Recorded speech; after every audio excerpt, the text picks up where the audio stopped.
inni shaim, aku takut kepada Allah. Jangan ada satu waktu pun yang kosong daripada ibadah. Kalau bergerak, geraknya zikir. Kalau diam, diamnya fikir. Kalau dia makan, makannya juga ibadah. Liyuqima sulbahu, karena makannya itu untuk menegakkan tulang belakangnya. Makan sahurnya menegakkan tulang belakang di waktu siang. Makan berbukanya menegakkan tulang belakang di waktu malam. Diawali dengan sholat tarawih, tahajud, dan witir. Kalau dia tertidur, tidurnya pun memberikan hak mata, bukan melebihkan dari yang semestinya. Itu sajalah lagi yang dapat dijadikan bekal menghadap Allah subhanahu wa ta'ala. Isma syi'ta, hidup sesuka hatimu. Silakan Ramadan kau sia-siakan. Fa innaka mayyit, kau akan mati, kau akan masuk ke liang lahat. Istrimu tinggal, anakmu belum tentu ingat, jabatanmu melayang, hartamu hilang. Yang bekal adalah hanya amal soleh menghadap Allah subhanahu wa ta'ala.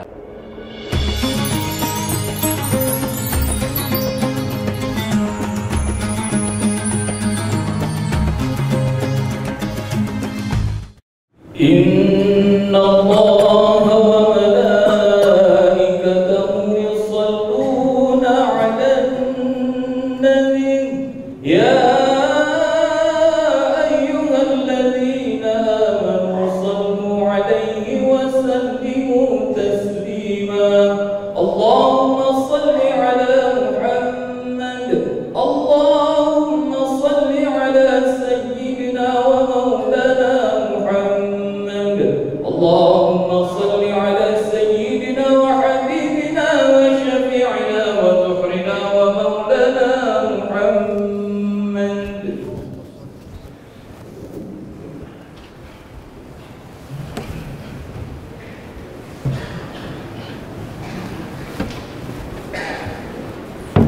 Assalamualaikum warahmatullahi wabarakatuh.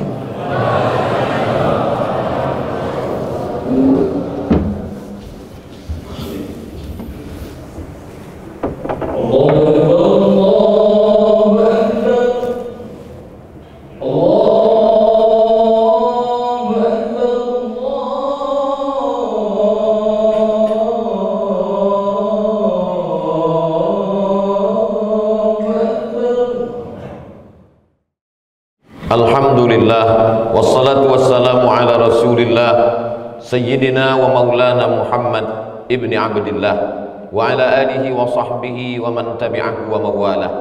Ashhadu an la ilaha illallah wahdahu la syarika lah, wa ashhadu anna sayyidana Muhammadan abduhu wa rasuluhu la nabiyya ba'dah. Allahumma salli ala sayyidina Muhammadin nabiyil ummi wa ala alihi wa sahbihi wa barik wa sallim. Qala Allah Ta'ala fil Qur'anil Azim wa huwa asdaqul qailin, ya ayyuhalladzina amanu taqullaha haqqa tuqatih wa la tamutunna illa wa antum muslimun.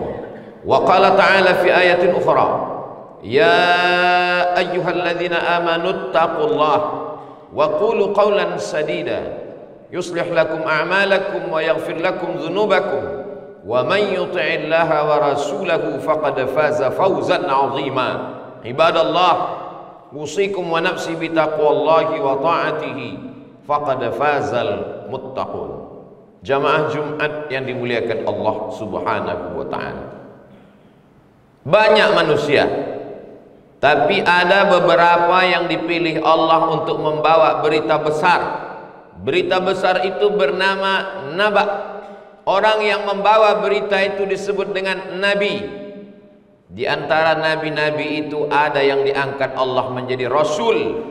Di antara rasul-rasul itu ada yang diangkat menjadi ulul azmi. Di antara ulul azmi itu ada satu yang diangkat menjadi pemimpin, sayyidul awwalina wal akhirin, makhluk yang pertama dan terakhir, menjadi pemimpin bagi seluruh umat manusia. Ana sayyidu waladi Adam, aku menjadi sayyid, pemimpin. Maka kita menyebutnya sayyidina, kita menyebutnya maulana, karena dia mengatakan man kuntu maulahu, siapa yang menjadikan aku sebagai pemimpin pelindungnya, dan dia pemberi syafaat, maka kita menyebutnya syafi'una, dan kita bangga dengannya, maka kita mengatakan zukhrina sayyidina wa maulana wa syafi'ina wa zukhrina, dan dia penyejuk mata, penenang jiwa. Selalu kita sebut di pangkal namanya sayyidina wa maulana wa syafi'ina wa zukhrina wa qurrati a'yunina Muhammad sallallahu alaihi wasallam. Ditakdirkan Allah jarak kita dengan dia 1444 tahun. Menetes air mata darah, kita mau minta kembali mundur ke belakang, ingin makan bersamanya seperti yang dilakukan Abu Hurairah, ingin perang bersamanya seperti yang pernah dialami Khalid bin Walid, ingin hijrah bersamanya seperti yang pernah dirasakan Sayyidina Abu Bakar Siddiq, ingin meriwayatkan hadis dari rumahnya seperti yang dilakukan Anas bin Malik, ingin berperang, ingin hidup, ingin bersama seperti para sahabat as-sabiqun al-awwalun minal muhajirin wal ansar. Tapi apa mau dikata, memang sudah takdir Allah. Beginilah rupanya kenyataan. Kita hanya mendengar namanya dari para alim ulama, kita mendengar, membaca dari kitab-kitab, tidak putus harapan. Karena dia pernah mengatakan, saat melihat ada telaga berdiri di Taman Raudhah, tepat di atas mimbar, aku melihat ada telaga dan ada manusia-manusia yang minum di telaga itu. Siapa yang minum di situ, la yazma'u fiha abada, dia tak akan haus untuk selamanya. Lalu kemudian sahabat bertanya, siapa yang minum di situ ya Rasulullah? Yang minum di situ ikhwani, saudara-saudaraku. Bagaimana dengan kami ya Rasulullah? Antum ashabi, kalian sahabat-sahabatku. Tapi ada ikhwani, saudara-saudaraku. Siapa ikhwani itu ya Rasulullah? Amanu bi walam yarawni, mereka percaya kepadaku walaupun mereka tak pernah melihat aku, mereka tak pernah berjumpa dengan aku, mereka tidak berperang bersamaku, mereka tidak makan duduk bersamaku, mereka tak pernah melihat bentuk rupa wajahku, tapi dia percaya dengan aku. Kitalah yang disebut itu. Aku rindu dengan mereka, kata Nabi sallallahu alaihi wasallam. Jangan bersedih walaupun kita tak jumpa dengannya. Dia merindukan kita, dia mendoakan kita. Ketika pecah pelipisnya, berdarah, patah giginya, datang sahabat pada saat perang Uhud. Berdoalah ya Rasulullah supaya musuh-musuhmu itu mati semuanya, seperti nabi-nabi sebelum engkau mendoakan. Ada yang mati ditelan angin puting beliung, ada yang tenggelam di Laut Merah. Berdoalah Rasulullah. Apa kata baginda? Biarlah doa itu kusimpan, syafa'atan li ummati yaumal qiyamah, untuk orang yang hidup sesudah aku nanti di akhir zaman. Begitu sayangnya dia kepada kita. Apa yang pernah kita balaskan atas budi baiknya? Dia tidak minta apapun dari kita, dia hanya minta supaya kita baik dan soleh. Itu pun tak ada untungnya bagi dia, karena dia pemimpin para nabi dan rasul. Berkumpul semua nabi-nabi, dialah imamnya pada saat Isra dan Mi'raj di Baitul Maqdis. Tak terbuka pintu surga sebelum dia masuk ke dalamnya. Tidak ada yang berani menghadap Allah di antara nabi-nabi sebelum dia yang berani menghadap, sehingga diputuskan perkara di padang mahsyar. Kita menjadi umatnya suatu kehormatan. Andai Nabi Musa hidup, Nabi Musa ingin menjadi umat Nabi Muhammad sallallahu alaihi wasallam. Sebelum hari kiamat tiba, Nabi Isa akan datang, dan Nabi Isa ikut menjadi umat Nabi Muhammad, menjalankan syariat Nabi Muhammad sallallahu alaihi wasallam. Jangan bersedih, jangan berkecil hati. Walaupun tak berjumpa dengannya, kita dapat memperbanyak solawat kepadanya, khusus pada hari Jumat. Inna salatakum ma'rudatun alayya, solawat kamu dibawa kepadaku. Kata sahabat, bagaimana mungkin salawat kami dibawa kepadamu padahal engkau sudah mati di dalam tanah, dimakan cacing tanah? Nabi menjawab, innallaha harramal arda ajsadal anbiya. Allah mengharamkan tanah memakan jasad para nabi. dan tanah tak memakan tubuh jasad Nabi Muhammad sallallahu alaihi wasallam. Dia hidup di alam barzakh.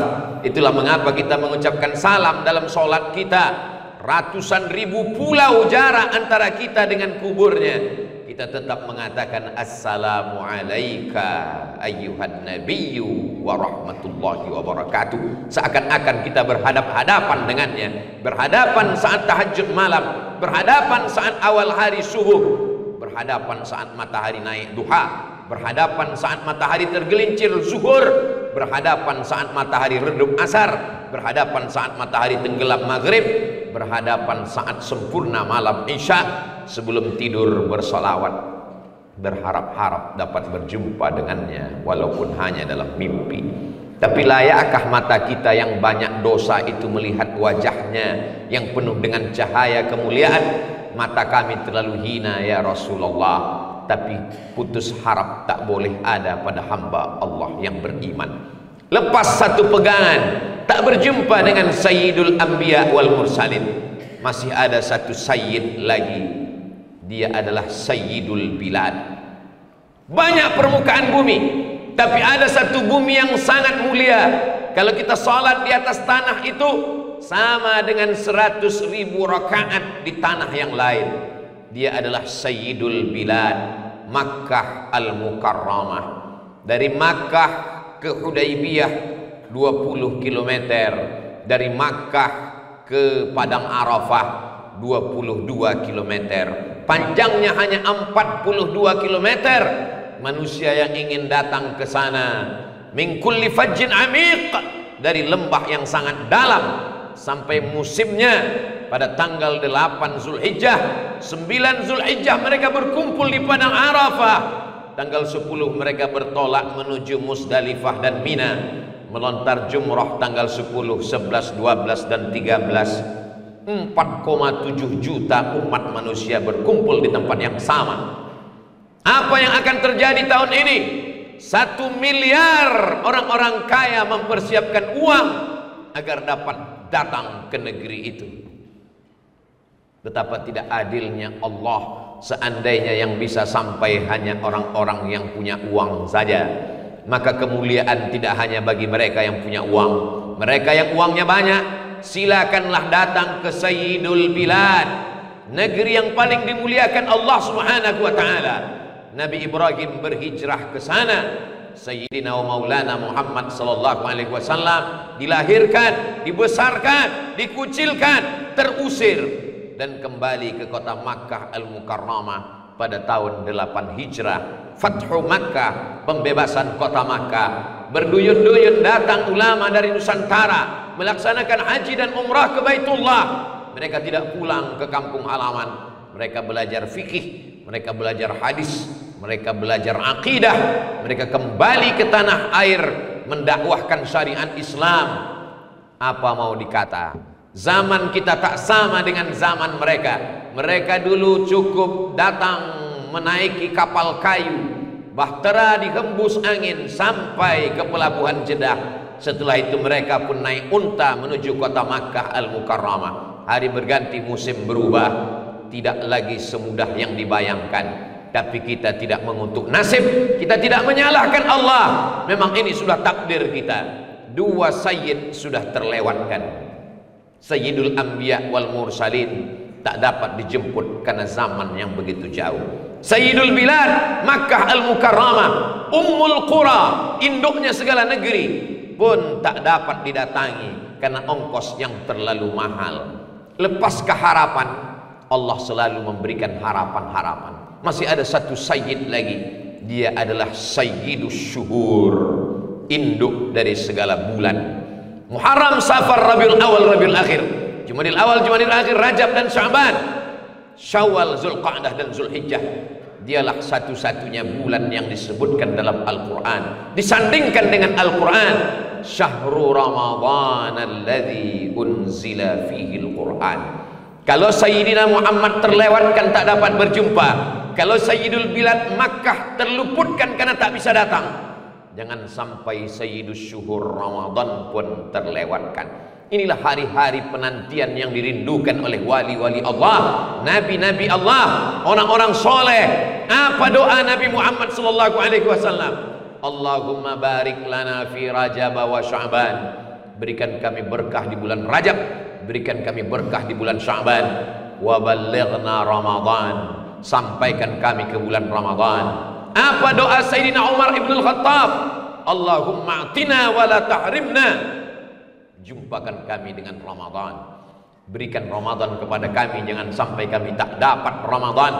Idza ja'akum, kalau dia sudah datang kepada kamu, ja'akum syahrun azim, bulan yang amat sangat agung dan mulia.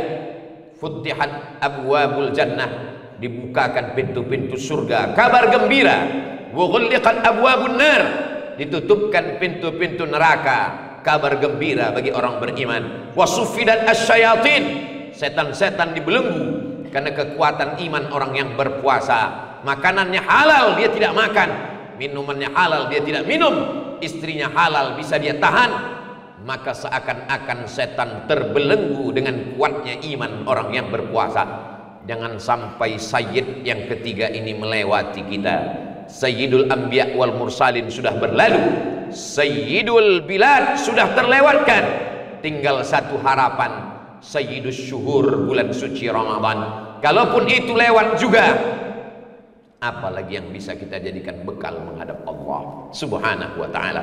Nanti kedatangannya, orang beriman meneteskan air mata, membayangkan berapa banyak orang yang 1443 yang lalu masih hidup, sama usia bentuk tubuh kesehatannya, tapi kenapa kita masih hidup sampai hari ini? Mengapa Allah mencabut nyawa mereka?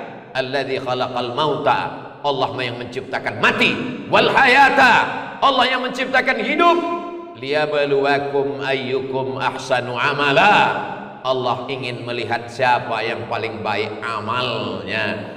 Jabatan dan kekuasaan akan menjadi tanggung jawab. Tidak lama kekuasaan itu, tapi hisabnya sangat lama. Harta akan dituntut di hadapan Allah. Yang menjadi bekal menghadap Allah, amal saleh. Kalau sempat kekuasaan dipakai menolong agama Allah, kalau sempat harta dipakai berwakaf, berinfak, bersedekah, itulah menjadi penolong di hadapan Allah. Jangan sampai Sayyidus Syuhur, bulan Ramadan, terlewatkan dari mulai awal malamnya. Lis-shaimi farhatani, orang yang berpuasa itu punya dua kebahagiaan. Farhatun inda fitrih, berbahagia saat berbuka. Farhatun inda liqa'i rabbih, berbahagia saat berjumpa dengan Allah subhanahu wa ta'ala. Mengapa mereka berbahagia saat berbuka? Kalau masalah makan, di luar Ramadan pun orang makan. Kenapa saat berbuka dia bahagia? Karena itulah saat-saat mustajab doa. Setengah jam sebelum kumandang azan berkumandang, jangan tinggalkan rumah, duduklah di rumah. Ajak anak-anak untuk membaca Quran, membaca zikir petang, berawal dari surat Al-Fatihah, surat Al-Ikhlas, Al-Falaq, lalu kemudian dilanjutkan dengan An-Nas, pangkal Al-Baqarah sampai wa ulaika humul muflihun, ayat kursi dan ujung Al-Baqarah, lillahi ma fis samawati, sampai khatam ujung Al-Baqarah. Ajak mereka berzikir, afdalul dzikri fa'lam annahu la ilaha illallah. Hadiahkan pahalanya kepada almarhum almarhumah, mengingatkan mereka nanti 20 tahun akan datang akan melakukan perbuatan yang sama. Dulu ayahku duduk menjelang buka puasa, dulu emakku mengatakan duduklah nak, berdoa sejenak saat waktu terkabulnya doa. Sampai waktu azan datang, zahabaz zama'u, haus sudah hilang, wa batallatil uruqu, urat-urat yang kering sudah basah, wa sabatal ajru insyaallah, balasan sudah ditetapkan Allah subhanahu wa ta'ala. Kalau makanan itu lalu ke tenggorokan orang yang kenyang, biasa saja. Tapi ketika dia lewat di tenggorokan orang yang lapar, maka saat itu menetes air matanya berdoa, man yassara an mu'sirin, siapa yang memudahkan urusan orang beriman, yassarallahu anhu yaumal qiyamah, dimudahkan Allah pula urusannya pada hari kiamat. Man farraja an muslimin kurbatan min kurabid dunya, siapa yang melepaskan kesulitan kelaparan saudaranya, farrajallahu anhu kurbatan min kurabi yaumil qiyamah, dilepaskan Allah dia dari segala kesulitan hari kiamat. Belikan makanan saudara-saudara yang kurang mampu, berbagi saat sama-sama lapar, merasakan haus. Begitulah orang-orang beriman di hadapan Allah. La yu'minu ahadukum, kamu tidak beriman hatta yuhibba li akhi, sampai kau sayang kepada saudaramu ma yuhibbu li nafsih. Nikmati malam-malam Ramadan dengan qiyamul lail, qiyam, tegak, tidak tidur, tidak menempelkan tulang belakang ke atas kasur, diisi dengan tarawih, tentu saja sholat isya berjamaah, dilanjutkan dengan witir, pulang ke rumah tidur sejenak, hanya memberikan hak mata, di tengah malam terjaga, lanjutkan dengan sholat sunat wudhu, diteruskan dengan sholat sunat taubat, diteruskan dengan sholat sunat tahajud. Allah tidak minta semua waktu. Wa minal laili, dari sebahagian malam, fatahajjat, lawanlah kantukmu, lawanlah tidurmu, nafilatan lak, sebagai amal tambahan, asa ayyab'atsaka rabbuka maqaman mahmuda. Mudah-mudahan dengan itu Allah menempatkan engkau di tempat yang terpuji. Lalu kemudian waktu yang paling mulia pun datang. Tasahharu, bersahurlah. Fa inna fis sahuri barakah, sesungguhnya di dalam sahur itu ada keberkahan. Andai tidak mau makan, tetap bangun. Jur'atan minal ma', seteguk air pun jadilah.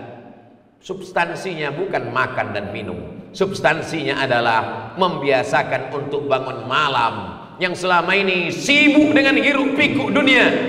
Tafakkaru sa'atan, berpikir, bertafakkur sesaat. Apa kata Abu Darda? At-tafakkur sa'ah khairum min qiyami lailah, merenung sejenak di tengah malam. Aku datang dari mana, sedang di mana, akan kemana, apa yang akan aku bawa, apakah anak istri ini akan mengirimkan doa atau tidak. Meleleh air mata karena takut kepada Allah. Ainani, dua bola mata, la yamassuhuman nar, tak akan tersentuh api neraka. Ainun bakat min khasyiatillah, mata yang menangis di tengah malam karena takut kepada Allah. Berapa umur dititipkan Allah, berapa yang dipakai untuk mengingat Allah, berapa harta dikaruniakan Allah, berapa yang dipakai menolong agama Allah yang lalu tak dapat dijemput kembali. Lan tarji'al ayyamul lati madat, yang lalu seperti tegak di tepi sungai, air yang sudah lewat tak mungkin kembali pulang. Kita hanya bisa meminta ampun atas dosa-dosa di masa lalu. Kapan di antara waktu Ramadan itu paling baik beristighfar? Wabil ashari hum yastaghfirun, di waktu sahur mereka beristighfar. Ramadan memang bulan banyak amal ibadah, tapi setan-setan dalam bentuk televisi, sinetron merusak, menghabiskan waktu umat Islam. Kapan lagi kita mau mendekatkan diri kepada Allah? Tontonlah yang bisa dijadikan tuntunan. Ingatlah, andai ini Ramadan terakhir, apa kata Nabi? Shallu salatal muwaddi', kalau kau salatlah seakan-akan itu salat terakhir, maka kau akan khusyuk, seakan-akan ini adalah Jumat yang terakhir, seakan-akan ini adalah Ramadan yang terakhir. Maka tak ada yang sia-sia sampai akhirnya azan subuh berkumandang. Jangan tinggalkan sholat subuh berjamaah. Allah bisa karena biasa. 30 subuh berjamaah, 30 tarawih berjamaah, 10 i'tikaf bermalam di dalam masjid, maka kaki sudah terikat. Rajulun qalbuhu mu'allaqun fil masajid, orang yang hatinya terikat tergantung di masjid. Siang Ramadan diisi dengan siam, bermakna imsak, menahan tenggorokan makanan tidak ada yang lalu, menahan mata tak melihat yang haram, menahan pikiran dari segala bisikan kejahatan, menahan tangan kaki, menahan selera, menahan hawa nafsu. Sampai ketika ada orang memancing-mancing, dia akan berkata, inni shaim, aku takut kepada Allah. Jangan ada satu waktu pun yang kosong daripada ibadah. Kalau bergerak, geraknya zikir. Kalau diam, diamnya fikir. Kalau dia makan, makannya juga ibadah. Liyuqima sulbahu, karena makannya itu untuk menegakkan tulang belakangnya. Makan sahurnya menegakkan tulang belakang di waktu siang. Makan berbukanya menegakkan tulang belakang di waktu malam. Diawali dengan sholat tarawih, tahajud, dan witir. Kalau dia tertidur, tidurnya pun memberikan hak mata, bukan melebihkan dari yang semestinya. itu sajalah lagi yang dapat dijadikan bekal menghadap Allah Subhanahu wa ta'ala. Isma syi'ta, hidup sesuka hatimu. Silakan Ramadan kau sia-siakan. Fa innaka mayyit, kau akan mati, kau akan masuk ke liang lahat. Istrimu tinggal, anakmu belum tentu ingat, jabatanmu melayang, hartamu hilang. Yang bekal adalah hanya amal soleh menghadap Allah Subhanahu wa ta'ala. Barakallahu li wa lakum fil Qur'anil azim wa nafa'ani wa iyyakum bima fihi minal ayati wa dzikril hakim wa taqabbala minni wa minkum tilawatahu innahu wal ghafurur rahim.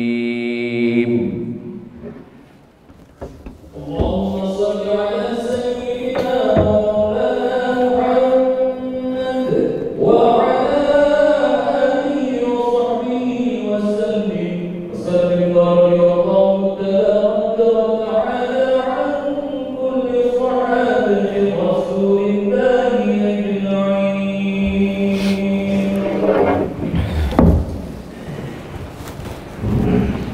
Alhamdulillahi rabbil alamin, wassalatu wassalamu ala al-qairil ghurril muhajjalin sayyidina wa maulana Muhammadin wa ala alihi wa sahbihi wa man tabi'ahu ila yaumiddin. Ashhadu an la ilaha illallah wahdahu la syarika lah wa ashhadu anna sayyidana Muhammadan abduhu wa rasuluh wa safiyuhu min khalqihi wa khaliluh, addal amanah wa ballagha ar-risalah wa nasaha lil ummah wa tarakana 'alal mahajjatil bayda lailuha kanahariha la yazighu anha illa halik. Allahumma salli ala sayyidina Muhammadin an-nabiyil ummi wa ala alihi wa sahbihi wa barik wa sallim. Qala Allah ta'ala fil Qur'anil azim wa huwa asdaqul qailin. A'udzu billahi minasy syaithanir rajim. Bismillahirrahmanir rahim. Wal 'ashri innal insana lafi khusr illa alladhina amanu wa 'amilus shalihat wa tawasaw bil haqq wa tawasaw bis sabr. Wa qala ta'ala fi ayatin ukhra, inna Allaha wa malaikatahu yusalluna 'alan nabiy ya ayyuhalladzina amanu sallu 'alaihi wa sallimu taslima. Allahumma ighfir lil muslimina wal muslimat wal mu'minina wal mu'minat al ahya'i minhum wal amwat bi rahmatika ya arhamar rahimin. Allahumma ansur ikhwanana al mujahidin al mustad'afina fi Falastin wa fi Rohingya wa fi kulli makan min masyariqil ardi ila magharibiha. Allahumma dafa'anna al ghala'a wal waba'a wal fahsya'a wal riba waz zina wal munkar was suyuf al mukhtalifata wasyada'ida wal mi'an ma dhahara minha wa ma batan min baladina hadza Indonesia khassah wa min buldanil muslimina ammah. Ibadallah, usikum wa nafsi bi taqwallahi wa ta'atihi faqad fazal muttaqun. Innallaha ya'muru bil 'adli wal ihsan wa ita'i dzil qurba wa yanha 'anil fahsya'i wal munkari wal baghi ya'idzukum la'allakum tadhakkarun. Fadhkurullaha al-'azima yadhkurkum was'aluhu min fadlihi yu'tikum wa la dzikrullahi akbar wallahu ya'lamu ma tasna'un. Aqimis shalah.